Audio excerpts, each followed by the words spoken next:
So is that here somewhere? it is. Oh, you're still holding a flame for Finn.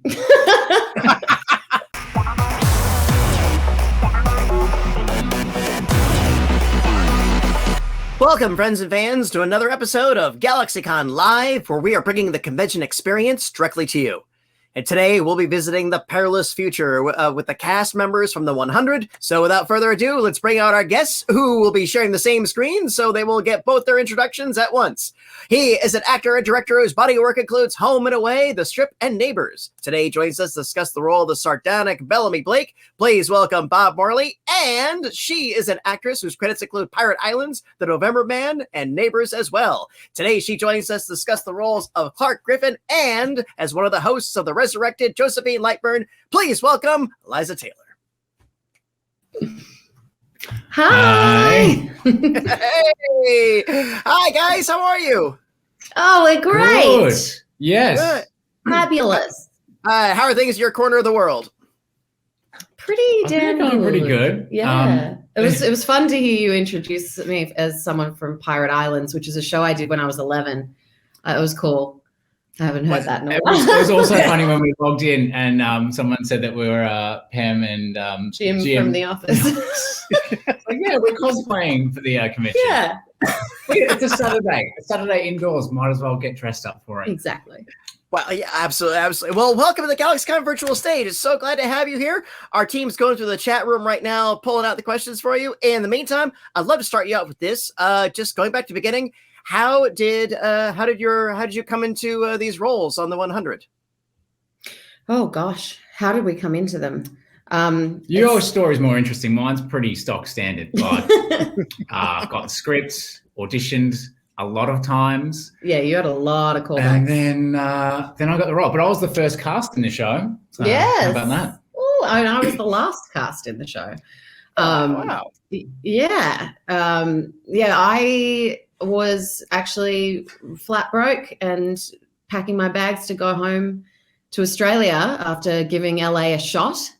And then I got a call saying that I'd been offered a role in a TV series, and I couldn't believe it. I unpacked my suitcase. And that was kind of it. I went in for a meeting at Warner Brothers and bam. I think I had to do like 8 auditions. I'm sorry about that. And you didn't have to do any. I skipped that process. Yeah. I mean, I maybe it's fair to say if you were kind of the first ones they locked in, maybe you sort of knocked down a lot of the barriers for everybody else. Maybe. Yeah, that's it. It's like with a jar. I kind of loosened it, and then she just came along and popped it open. There's like, okay. I think, all right, we got this guy. Okay, so let's go in this direction with the rest of the cast. Yeah. Let's build around him. That's it. So that maybe fair, yeah. so. That's very nice of you, Patty. Nice for you to say that. I didn't know, you were just like, this guy's untested. Let's push him to his limits and see what he can do. I called in 12 times before they gave me a part. So that's showbiz, you know. Sometimes walk in, it's a formality, you already got it, we'll sign it to your people, and then sometimes you got to go through hoops and hoops and hoops, and then the casting director changes halfway through, and you got to go back to the beginning, and that's this business. And sometimes the project just falls apart. It's so we're true. very I think we're still shocked that we did 7 years. Oh my God, yeah. Pretty wild. Yeah. Well, actually going into it, like, you know, that was my first pilot. It was our first pilot. So, and it got picked up, and we were like, oh, I guess all pilots get picked. You know, this is normal. Yeah, people keep going, this isn't normal that this happens. And we're like, what? I was like, I don't know if that works that way in Australia, but in America, not so much. Yeah. So it's we got lucky. Yeah. Well, there's a little bit of luck, but there's also it's a case of, I call it that the stars were right, where it was the right combination of talent in front and behind the camera.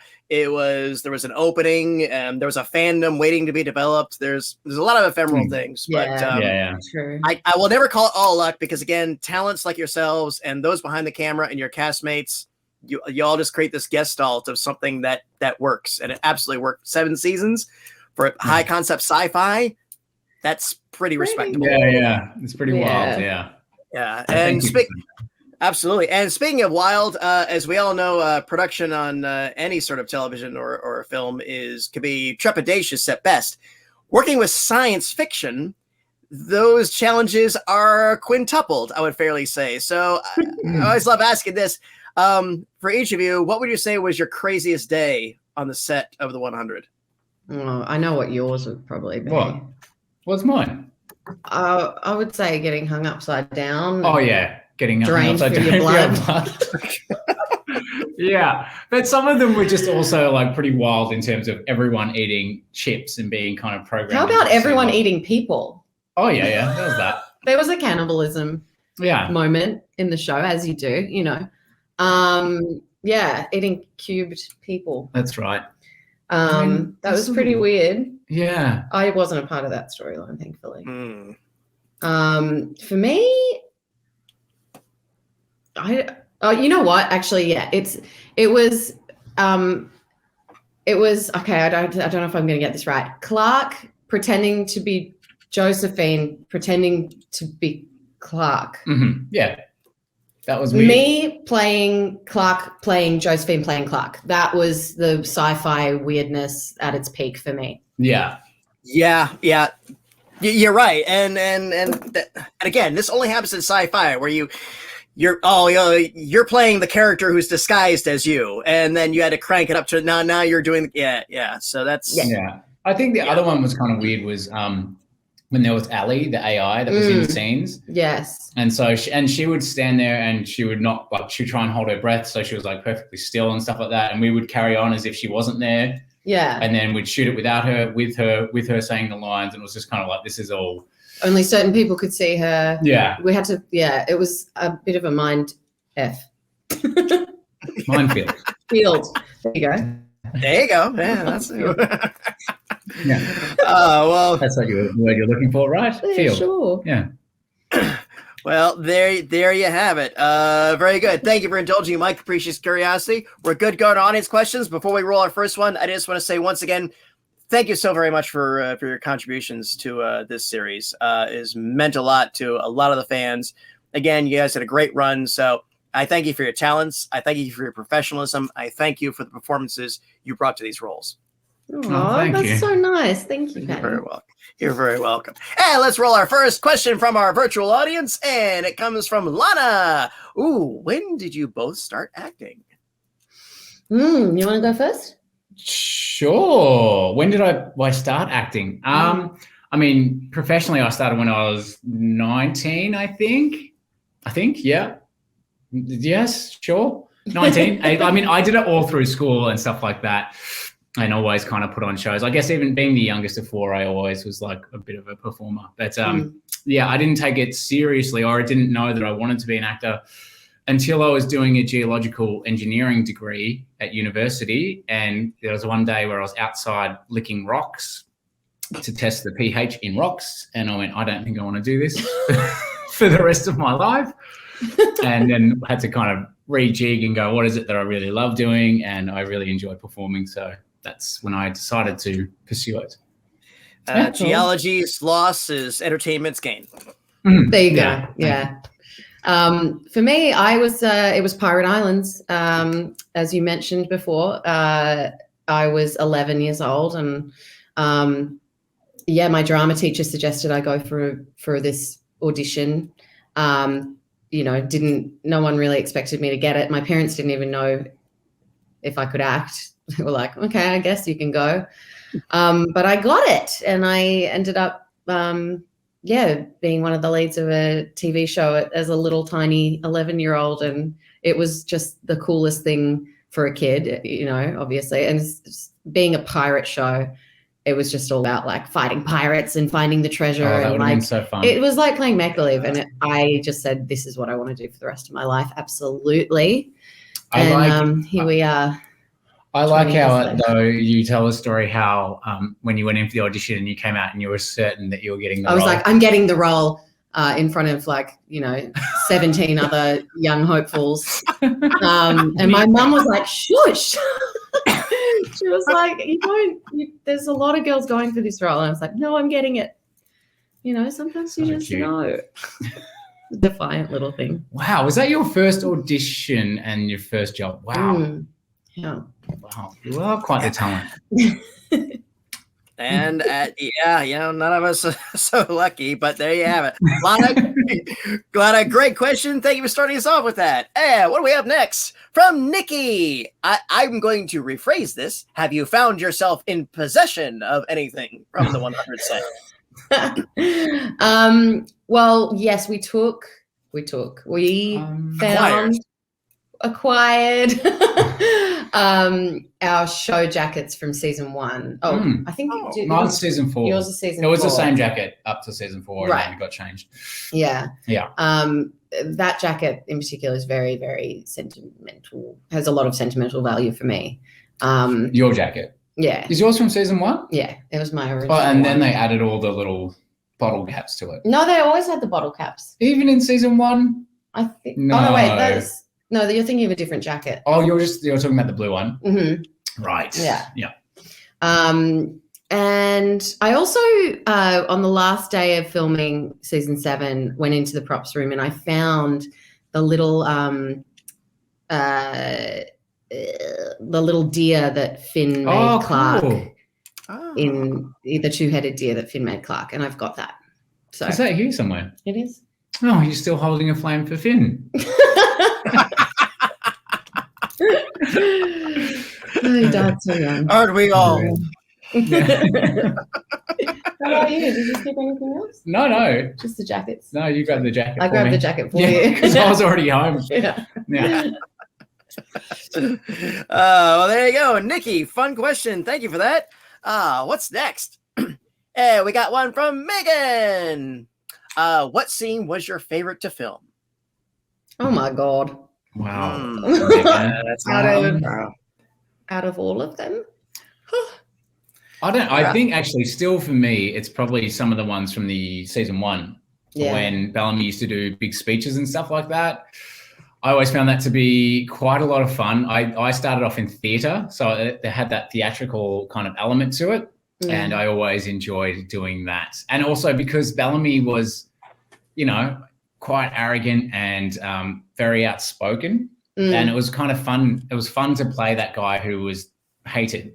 I enjoyed playing him that way. Yeah. And it was before everything became very heavy in the show. Yeah. There was still that Lord of the Flies type element to it. So I enjoyed that stuff a lot. Yeah. For me, oh my gosh. You have so many. I mean, we both do, but yeah. Okay, stop drawing a blank. Focus. Probably ones with me. Yeah, I always love working with you.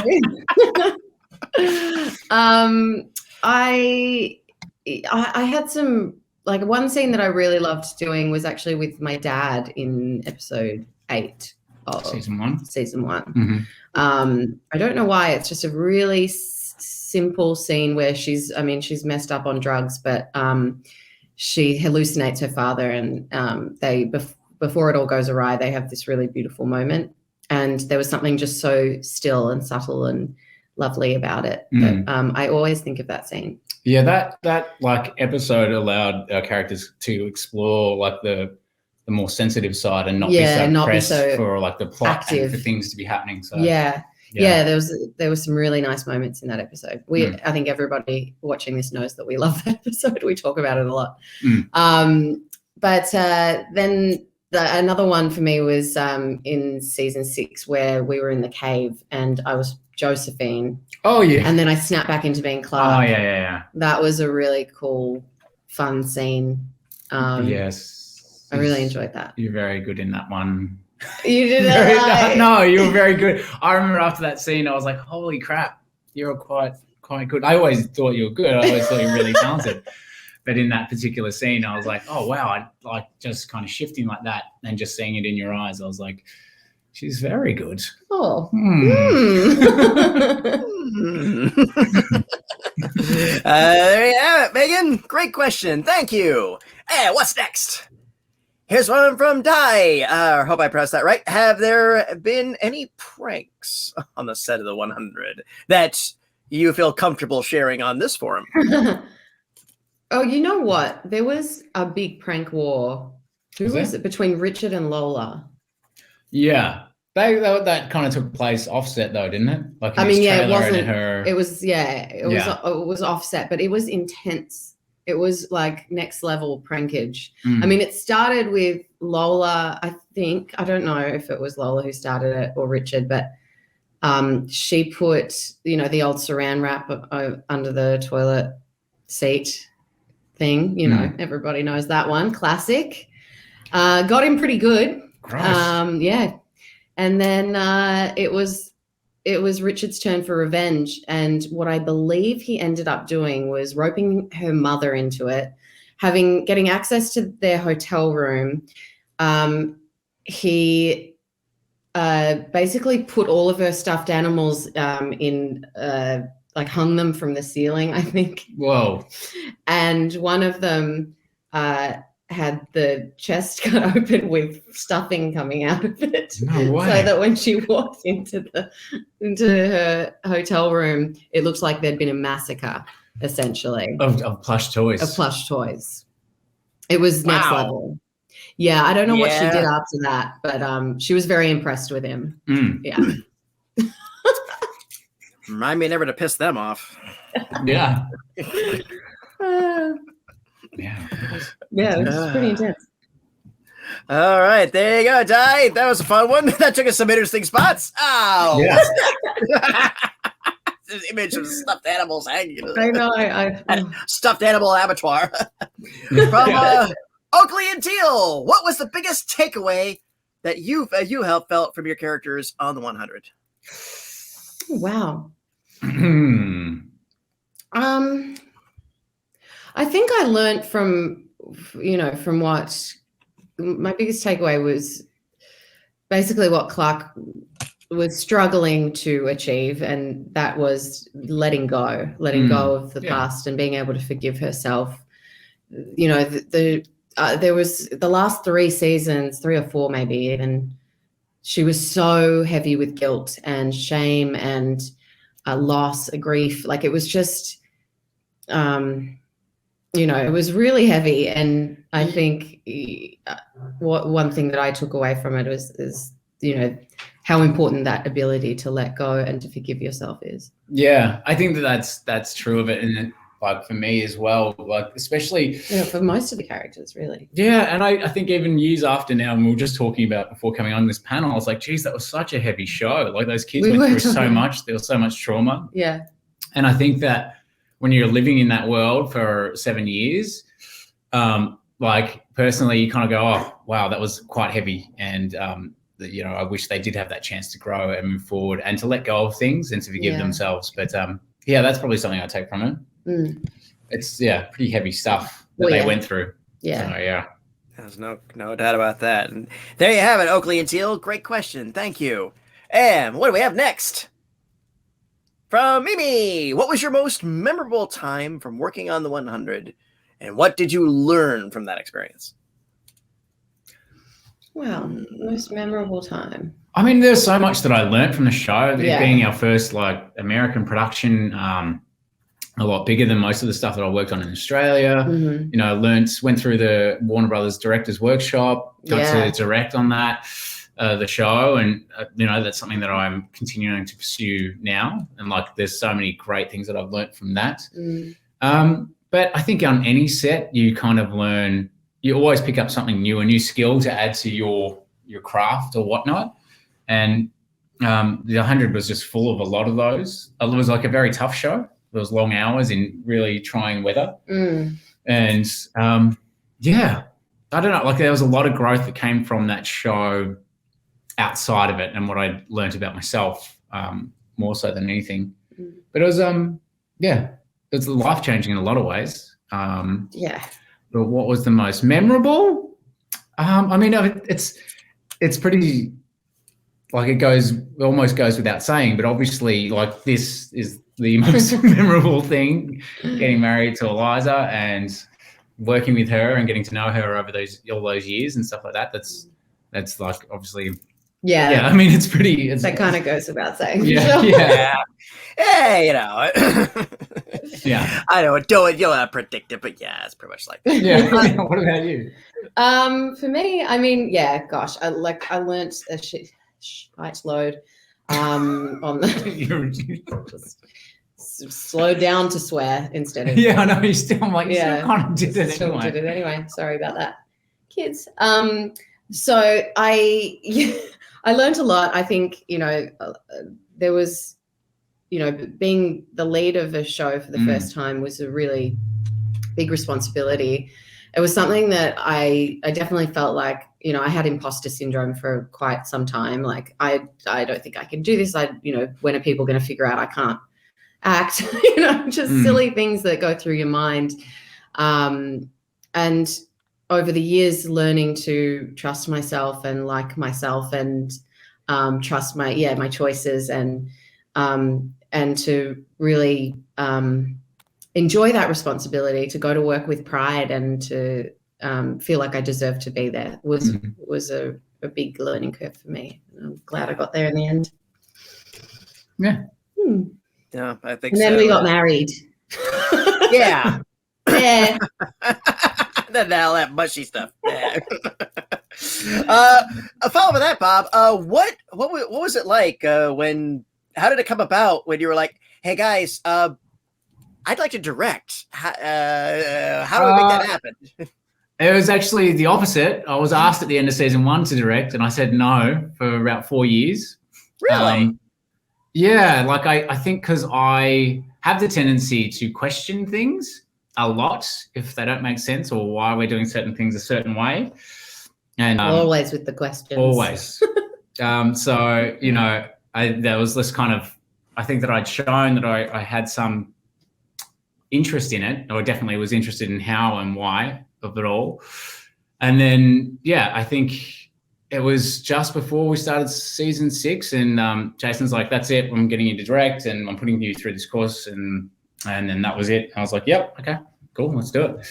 And I mean, like there are certain people like that you go, okay, I understand why you want them to be directors. I think Eliza, if she had the chance to do it, would have been great, and she has directed since. And for me, it's actually, I don't know, like going forward, it's definitely something I want to do. And if I could, I'd rather jump on that side for the rest of my career. But we'll see. But then people wouldn't see your beautiful face. I'll turn up to cons. There are plenty of fine actors who are also fine directors, and they're able to do it at the same time. So that's very true. Yeah. So no reason you can't go for it. And Mimi, thank you. That was a wonderful question. And what do we have next? From Clarke, can you tell us about your movie together? Ooh. I mean, there was a press release recently, so it finally has a title. It's called I'll Be Watching. It is a bit of a sci-fi thriller. It was really fun because we get to play husband and wife, but just a seriously dysfunctional version of ourselves. Yeah. So that was really fun to play with. Yeah. It's it's all kinds of over the top and intense, and we love that. I mean, coming from the 100, it was no stretch for us. Yeah. And it was just really, really great to work together again. Yeah, it was a lot of fun to work together again, and to kind of slip into that genre, which we've both done movies in before. Yeah, but it was really fun to get back into it and to do an indie as well. Yeah, it was a lot of fun, and it's kind of more about just working together as a team and collaborating. So that was kind of fun. A big difference to working on, like a studio TV show. Yeah, and getting onto an indie. It was quite liberating in that way. Yeah, it was great. And what's the title again? I'll Be Watching. I will be watching, and it's recently been given that title, huh? Very recently. Yeah. It's an untitled project. Yeah. Okay. Yeah.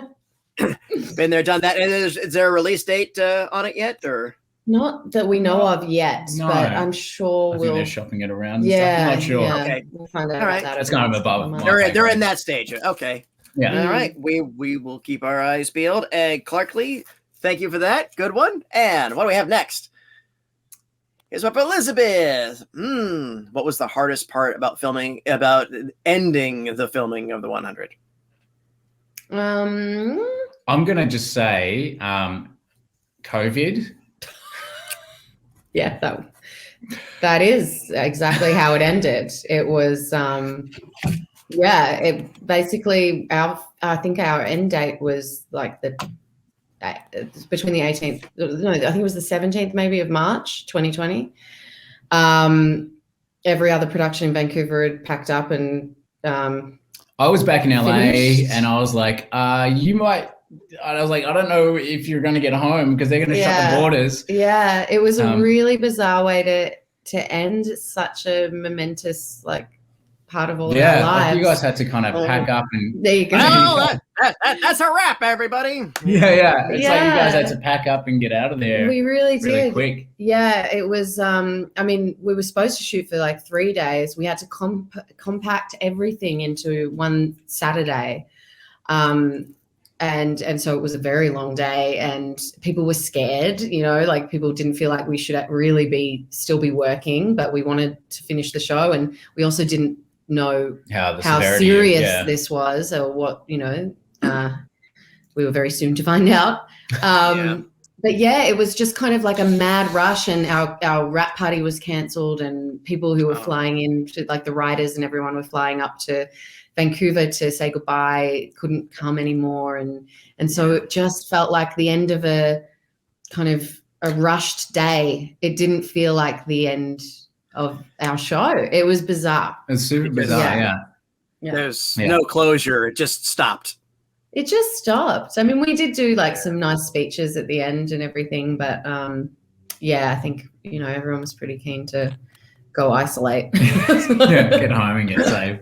Yeah. I was I did one show in Chicago and I see everybody in 2 weeks in Seattle and then it just started and then no and but 2 years later. And that's what way to wrap up a show, that's for sure. And that's what led to the evolution of the GalaxyCon virtual stage. And which we're grateful for. I know, and we're continuing on with this. This is just part of our regular thing now, as well as our shows. Yeah, this is way too. And Elizabeth, there you go. Thank you. Great question. A sad answer to a good question. From Lou, do you think you would survive an apocalypse? What? That there's a lot of imponderables on there because it depends on what kind of apocalypse. Yeah, I was going to say what kind of apocalypse. Yeah, there's lots. I used to say absolutely not to this question, but I'm in my 30s now. I'm feeling a little. You got your driver's license. I've got my license finally. And we used an impact drill the other day. I used a drill the other day. I am, a very capable woman now. But I feel like we would do all right if we were in the right place, which would be our farm in Australia. So if conditions were right. If we were on our farm in Australia, which is in the middle of nowhere, I think we would be able to live off the land for a while, unless, some sort of nuclear thing kills all our plants. I don't know how that's going to. There's so many variables, but we do have a spring-fed dam, so we wouldn't run out of water, and okay.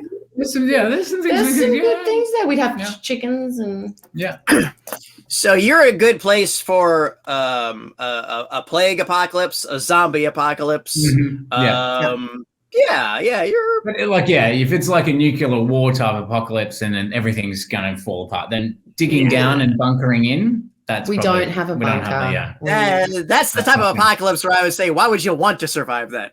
Exactly. That's that one. We're not going to get through that one. No, neither are the chickens. Look, if I can't have air conditioning anymore, then I'll check out with the rest of the world. Just let me die. And thank you, Lou. Fun question. And let's roll another one. And here's one from Nolan. What is the scene that is most moving for you? Oh my gosh, I know what it is. What? There was this scene with the dad and his Oh, little yeah. daughter. Was that season 1? Season 1, episode 5, I believe. Oh my god! This actor, this guest actor came in and just blew us all away and made us cry like crazy. And With the beret. With the beret, yeah. It was just the most beautiful storyline. He basically sacrifices himself to save, his daughter, right? Yes, yeah. Running out of oxygen as the culling of the 500. It made me cry uncontrollably, and it still makes me emotional. It was just beautiful. It was quite beautiful. It was beautiful. That guy did a great performance. Oh. I saw him turn up in something recently. I feel terrible we don't know his name, so we can give him the kudos he deserves. I'm gonna find out. Yeah. The episode was called someone in our chat room, if a super fan in our chat room can figure that out for us, let us know, and we'll give you the props for it. Yeah. Terrible. What about your most moving? Oh yeah, I was going to say that. As you were saying that, I was good that you brought that up because I was about to talk about one of my own, and what a bloody idiot I would be. I was most moved by myself. One of the things that I did was amazing. Anyway, carrying on. It was that guy. I think that was I mean, season 1's my favorite. So. Yeah, mine too. There you have it. Thank you, Nolan. Fun one. What do we have next? Here's one from Dre. What was your favorite set from the 100? That's a great question. I don't get asked that. No. What was yours? I don't get asked, so I don't have an answer yet. Favorite. I know what my least favorite was. Yeah, that's easy. There's a lot of least favorites. The dropship, that was a nightmare. Cramming like 100 people into that little dropship. It was small, yeah. It was stinky, and sweaty, and gross. So not that one. Remember, I don't know if you're in this scene. You might have been where we were in the dropship. Season 2, season 1. And like all the grounders had to come up through that one little hole into the dropship. Oh my gosh! And we're talking like big guys like Alex Pornovic and Ty Olsen trying to squeeze through this little thing, and it was just like, this is a joke. This is ridiculous. That's my least favorite set. My favorite set was probably Polis. Cool. It was awesome. Yeah, it was such a big set, and it was like so fun, and I think it was one of the biggest sets in Vancouver. Yeah, Polis was built out. There was like a sort of shanty town built outside. It was like by this beautiful river, and it just, oh my god, it was insane. It was like you walked through it and you could kind of forget that you were in the real world. It just it was really quite large, transported you into the 100 world, and it was fantastic. But the Great Hall was such a pain to shoot in. I did not like the Great Hall. I was not a big fan of Sanctum. No. Sanctum. Yeah, Sanctum itself. Sanctum was kind of a nice place. It was actually, yeah, it was a nice place. Of comfy places to sit. That's true. Yeah. A lot of cushions. That's what you're looking for in a set. Yeah. There you have it. Thank you, Dre. Good one. What's next? From April 2, if you could act in any genre of movie or TV show, which one would you choose if you could write your own ticket? I think like we've kind of almost dressed for it in terms of like us looking like we're from The Office. Yeah. It's I'd love to be Pam and Jim. Yeah. That looks like it'd be a lot of fun to do. Yeah. A comedy like that. Even though I'm terrified of doing comedy, it seems like it'd be fun. Yeah. After doing It Only Takes a Night, I definitely want to do more comedy. It's fun. I've seen bits of it and she's really funny. So thank you. Yeah. There you go. Yeah. When is that coming out? It's, when I have an answer for that, I will let you know. I'll be the first to know. You will be the first to know. You will. And then I'll let you guys know as well. Patty, I'll text you. Oh, please do. Let us know. We'll gladly reshare that in GalaxyCon social media and all that fun stuff. So. And there you have it, April 2. What's next?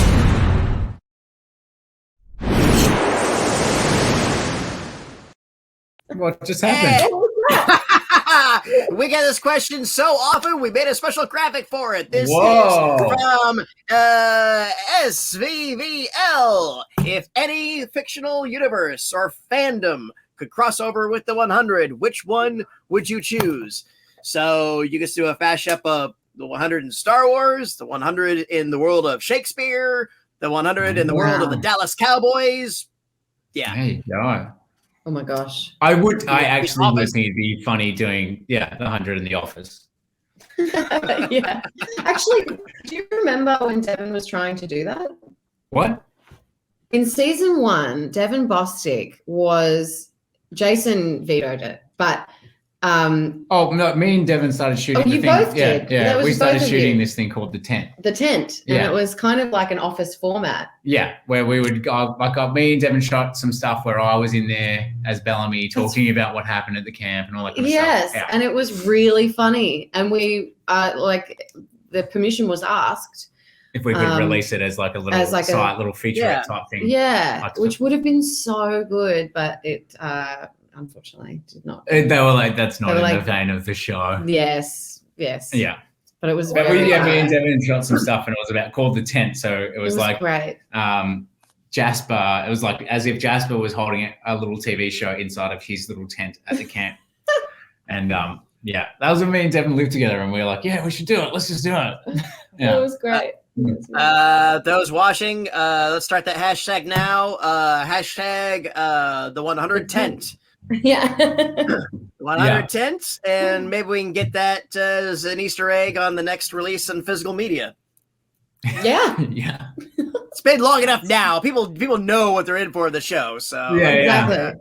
Yeah, absolutely. Yeah, I remember we storyboarded it and everything, and we had episodes sorted out and who we were going to get in. Yeah. To do certain. I came in and did an interview. Did you? In the tent? Yeah. Oh, cool. Yeah. Be great to see that footage now. Yeah. I was about to say the footage is out there, and just on that description, I sure as heck want to see it. So. All right, so that's Bob's crossover. Eliza, you going along with The Office, or maybe something else you'd like to see the 100 combined with? I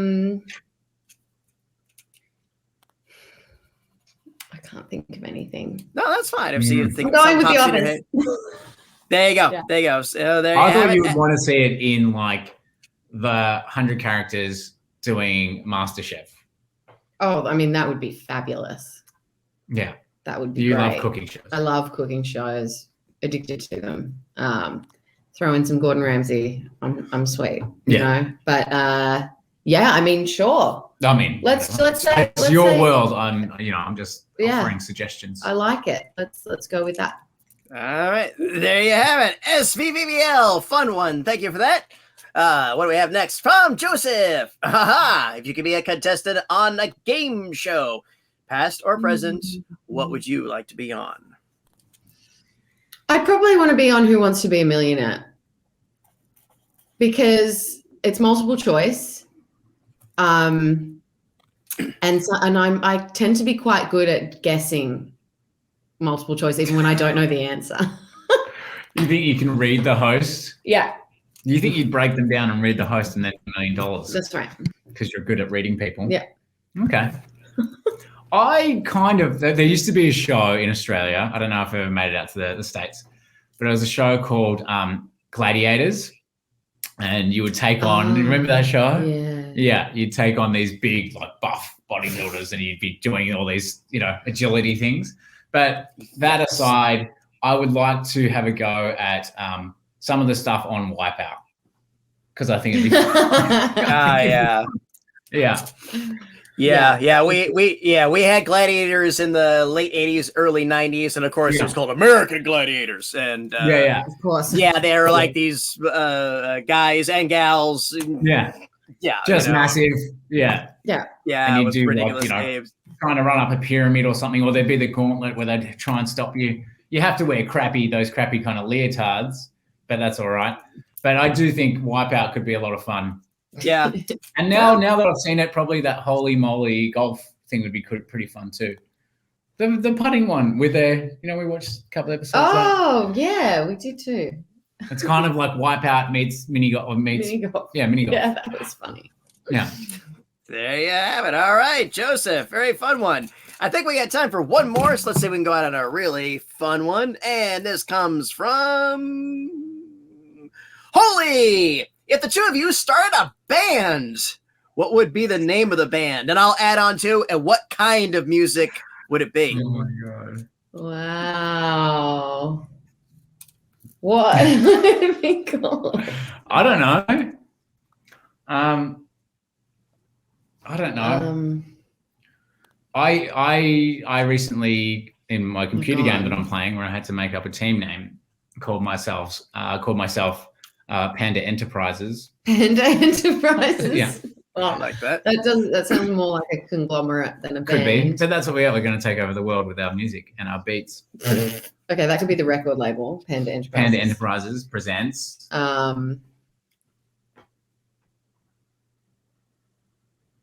I don't. Yeah, we don't really have a name. We don't get around with a name. No. It'd be strange if we did. Yeah. I mean, it could just be Bob and Eliza, or Eliza Bob, however you want to do it, Yeah. It could be as simple as that. I was thinking something quintessentially Australian, like soy flat white, which is a type of coffee. Which we've been drinking a lot of coffees lately. Soy Flat White is a great name for a band. Okay. That is actually. That is.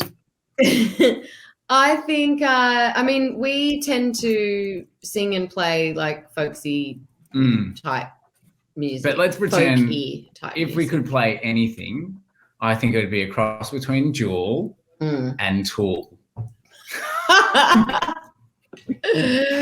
That's the weirdest combo I've ever heard. Yeah. It would probably sound like one of those, what is that? I've forgotten the name of that band.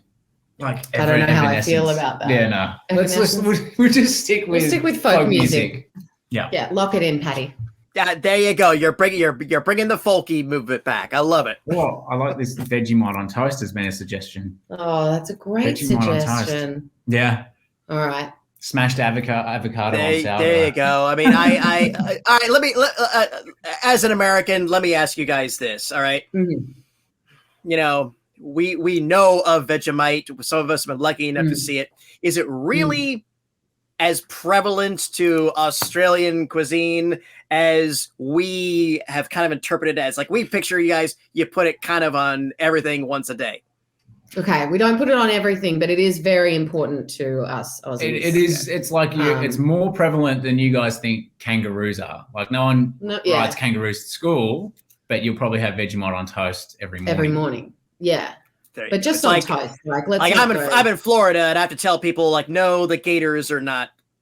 That's not true. You ride gators all around Florida.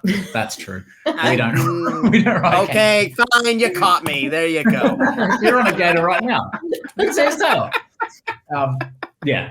But it's pretty. We have it. We have it in the house. We have it in the house. We love it. Bob makes his own sourdough, so it's we have Vegemite on toast here all the time. So yeah. All right. I've seen Vegemite. I'm not sure. I've never been daring enough to try it, but Bob, I'll try your sourdough anytime you want to bring it over. Yeah, with Vegemite, obviously. Yeah. Okay. All right. That's a condition. That's the caveat. All right. There you have it. Holy, great question. Guys, it's been an absolute delight. Any final words before we take our leave? No final words. We're just really excited to hang out with you guys. That's it. That's about it. Yeah. It's all good. It's been my absolute pleasure to host you all again. Once again, thank you for joining us on the GalaxyCon virtual stage. Thank you to our audience for joining us, and thank you for your great questions. Thank you for having us. And his pleasure was all ours. Until then, bye-bye, everyone. Take care, and remember, smiles are free. Spend them often.